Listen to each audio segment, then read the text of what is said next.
இதுதான் விழுப்புரம் மாவட்டத்திலுள்ள வனமலை தாளகிரீஸ்வரர் திருக்கோவில். இந்த கோவிலை கிபி 7ஆம் நூற்றாண்டில் பல்லவ மன்னன் 2ஆம் நரசிம்மவர்மன் ராஜசிம்மன் கட்டியதாக கல்வெட்டுகள் தெரிவிக்கின்றன. காஞ்சிபுரம் கைலாசநாதர் கோவிலுக்கு முந்தைய பல்லவ கட்டிடக்கலையின் முக்கிய சான்றுகளில் இதுவும் ஒன்றாக கருதப்படுகிறது. ஆனால் இந்த கோவிலில் பலருக்கும் தெரியாத சில ஆச்சரியமான ரகசியங்கள் இருக்கின்றன.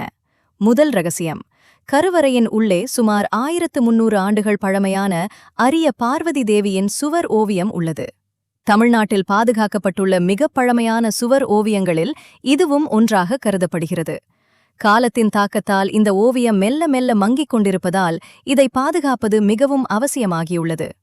இரண்டாவது ரகசியம், இந்த கோவிலின் விமானமும் சிற்பங்களும் பல்லவ கட்டிடக்கலையின் உச்சக்கட்ட அழகை வெளிப்படுத்துகின்றன. ஒவ்வொரு சிற்பமும் 1000 ஆண்டுகளுக்கு முன் வாழ்ந்த சிற்பிகளின் அபாரமான கலைத்திறனை இன்றும் பேசுகிறது.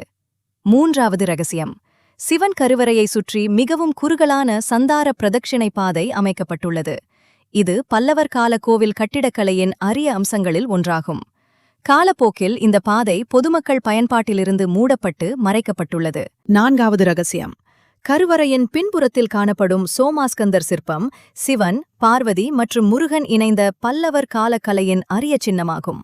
கோவிலின் தேவகோஷ்டங்களில் விஷ்ணு மற்றும் பிரம்மா சிற்பங்களும் இடம்பெற்றுள்ளன. இது பல்லவர் கால சிற்பக்கலையின் தனிச்சிறப்பையும் மும்மூர்த்திகளுக்கு கொடுக்கப்பட்ட மரியாதையையும் எடுத்துக்காட்டுகிறது. மலையின் உச்சியில் அமைந்துள்ள இந்த கோவிலிலிருந்து சுற்றியுள்ள இயற்கை அழகை ரசிப்பது ஒரு தனி அனுபவம்.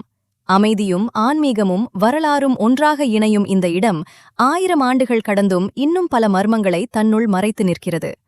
இவ்வளவு சிறப்புகள் நிறைந்த இந்த பல்லவ பொக்கிஷத்தை இன்னும் பார்க்கவில்லையா? ஒரு முறையாவது நேரில் சென்று கண்டு களியுங்கள்.